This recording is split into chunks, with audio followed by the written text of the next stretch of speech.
মুকলমুৱাৰ বনপুৰত ৰাজ্য দলৰ যোগদান আৰু গণসমাৱেশত অখিল গগৈ 2024 নিৰ্বাচনত বিজেপি আৰু এআইডিএফৰ চাচা মামা দলক ব্ৰহ্মপুত্ৰত দলিয়াই দিব অখিল গগৈয়ে নলবাৰী জিলাৰ মুকলমুৱাৰ বনপুৰত ৰাজ্য দলৰ নলবাৰী জিলা সমিতিৰ উদ্যোগত ৰাজ্য দলৰ যোগদান আৰু গণসমাৱেশ বৰক্ষেত্ৰী সমষ্টিৰ বনপুৰত এই যোগদান আৰু গণসমাৱেশ সম্পন্ন হয় বিজেপি আৰু কংগ্ৰেছৰ দুৰ্গত ৰাজ্য দলৰ প্ৰথমখন যোগদান আৰু গণসমাৱেশ ৰাজ্য দলৰ উত্থান হ'ব বুলি ইতিমধ্যে বৌদ্ধিক মহলত চৰ্চা লাভ কৰিছে নলবাৰী জিলা সমিতিৰ সভাপতি জ্ঞানেন চক্ৰৱৰ্তীৰ সভাপতিত্বত অখিল গগৈৰ উপস্থিতিত আনুষ্ঠানিক আৰু গণসমাৱেশত বিভিন্ন ৰাজনৈতিক দলৰ লগতে নলবাৰী জিলাৰ কৃষক সংগ্ৰাম সমিতিৰ বহু কেইজন নেতাৰ লগতে বৰক্ষেত্ৰী সমষ্টিৰ বুজন সংখ্যক লোকে ৰাজ্য দলত যোগদান কৰে ভাষণ প্ৰসংগত অখিল গগৈয়ে বিজেপি চৰকাৰক ক্ষুদ্ৰ সমালোচনা কৰাৰ লগতে 2026 নিৰ্বাচনত বিজেপি এআইডিএফৰ চাচা মামা দলক ব্ৰহ্মপুত্ৰত দলিয়াই দিয়াৰ বাবে ৰাজ্যক আহ্বান জনায় চাচা মামা দলক ব্ৰহ্মপুত্ৰত দলিয়াই নিদিলে কোনো মানুহ শান্তিৰে থাকিব নোৱাৰে বুলি উল্লেখ কৰে অখিল গগৈয়ে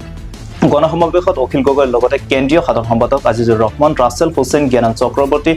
কে ধৰি বহু কেইজন কেন্দ্ৰীয় নেতৃত্ব জিলা সমিতি নেতৃত্ব বৰক্ষেত্ৰী সমষ্টিৰ নেতৃত্বৰ লগতে ৰাইজ উপস্থিত থাকে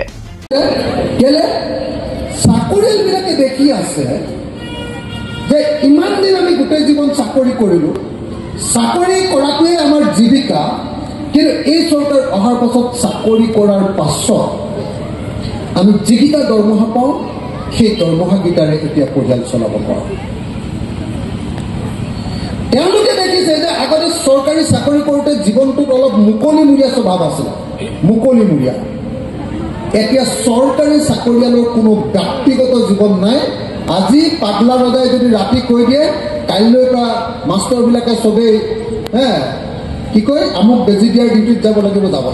ধাৰ লোৱাৰ ক্ষমতা থাকে কৈছে যে অসমে ধাৰ লৈছে এইকাৰণে ল'ব পাৰিছে যে অসমৰ এতিয়া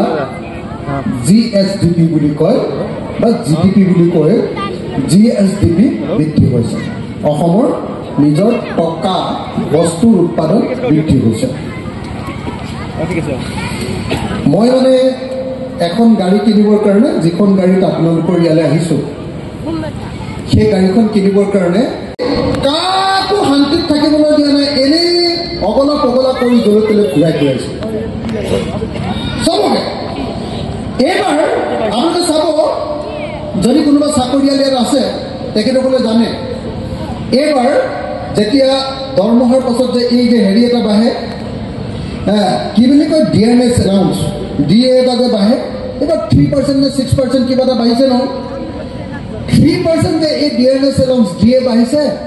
3% ডিএনএছ এলাউন্স দিবৰ কাৰণে 4টা কিস্তিতহে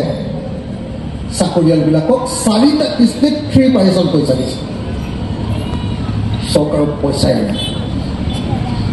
পৰিস্থিতি এটা আচলতে